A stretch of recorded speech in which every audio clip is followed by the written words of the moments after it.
Today I want to tell you about a portable easel I just found out about for plein air painting. It's also good to use in your studio if you don't have much space, or if you're painting in an area of your home that you need to be able to fold up the easel and put it away, like in a closet to store it when you're not working.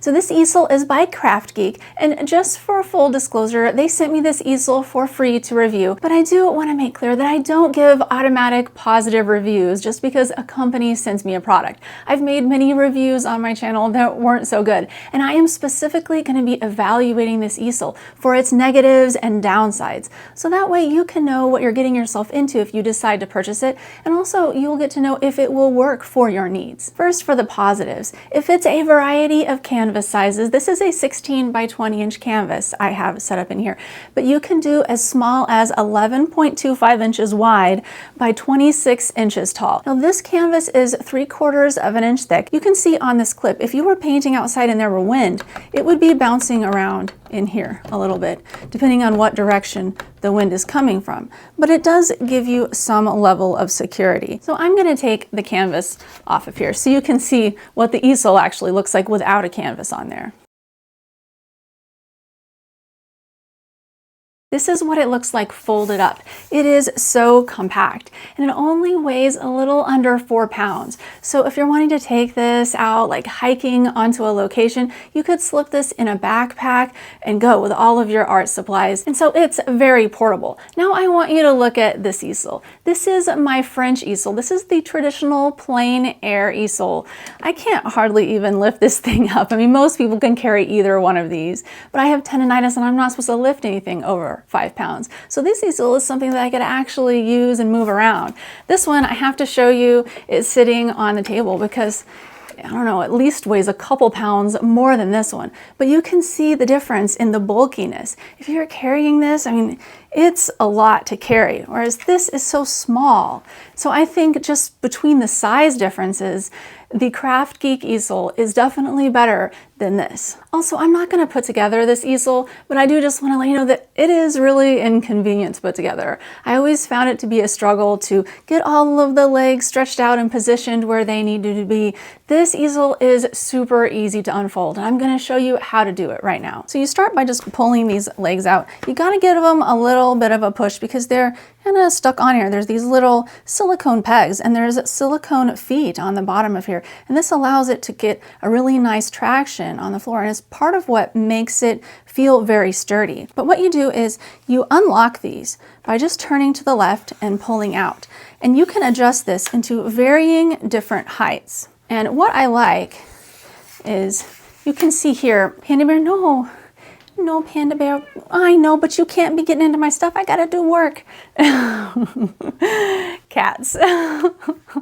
As you pull the legs out, you can see there are numbers on here. So if you want to get all of the legs to match an exact height, you can just set the leg up so that it will be, let's say, at this height where it says 1350, and then you can slide it into the 1350 level on this side, and then all your legs will be even all the way around. I love this feature.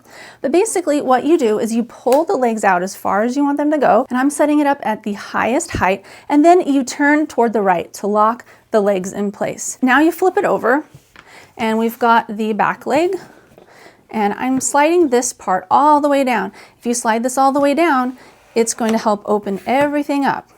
Okay, now we turn it to the left and then just pull it all the way out and then turn all of them to the right. And now we've got our easel. Easy as that. Next, you just flip these pieces out and you pull this piece up, and that's as high as it will go. Now we can make it smaller by putting it all the way back down. Overall, this easel feels very sturdy and high quality, and I would trust it with its amount of stability that it has, being an indoor easel or an outdoor one. So I think this is good for plein air painting. But there are some negatives. A lot of people use canvas panels when they're plein air painting, just because they're easy to store, easy to get in and out of the location at which they're maybe hiking out to paint.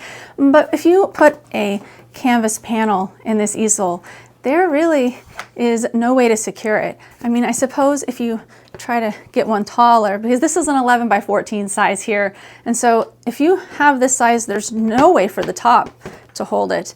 The bottom, I mean, these don't come in and out at all, these little bottom pegs that you're setting the canvas on. So it's just kind of floating here.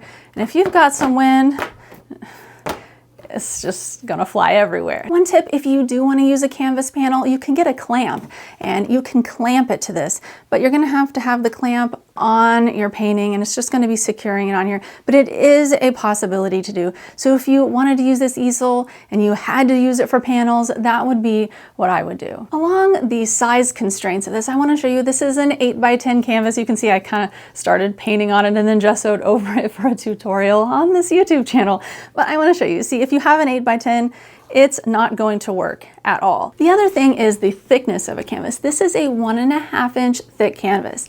Now on the KraftGeek website, it says it takes canvases up to 1.5 inches thick. But when you set this canvas on here, now this is a 12x12 inch canvas. Of course, it's not tall enough for this to provide any stabilization. But the thing I don't like about it is these little pegs only come out like about maybe an inch. So if you've got 1.5 inches, it's just setting on top of here. Now, you can use it this way technically, but it doesn't provide much stability. So although this easel does give you some flexibility with sizes that it will allow you to secure in here, it doesn't give you ultimate flexibility. And so there are some limitations when it comes to that. Another thing that I don't like about the easel is the height. I have it set up at its highest height. And I just want to show you, I'm gonna flip the easel around here so that we could imagine I'm making a painting on this, right? So I'm painting and I'm having to look down, right? My neck is hurting up here at the top of my neck because I'm looking down. And so then you're looking out at the world or whatever you're trying to paint, and then you're having to look down, and then you're having to bend over to work on the bottom parts. This is no good for your back and neck. And I'm 5'7".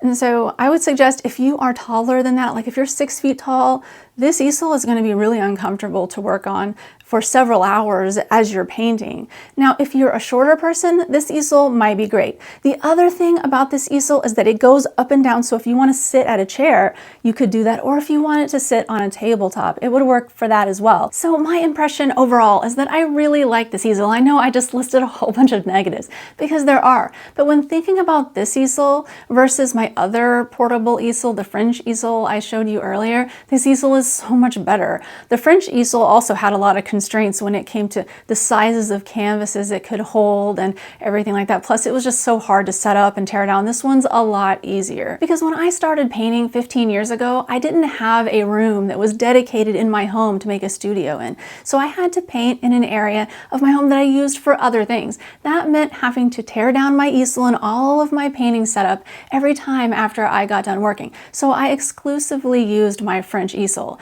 and it was a real pain. I ended up hating the easel, and now I hardly ever use it because I just really can't stand it. So this one will definitely be my go-to easel if I decide to do plein air painting in the future. And I'll just use it with 16x20 canvases that are 3/4 of an inch thick, and it'll work great. As we've been making the review on this easel, you've probably saw this behemoth of an easel behind me. It's a crank easel. This is pretty much the most expensive easel that money can buy. It's awesome. I absolutely love it. It supports every size of canvas and any option that you can possibly think of. It's also $1,500. But if you'd like to watch the video review I made for it, you can watch it here. All right, thank you so much for watching. See you next time.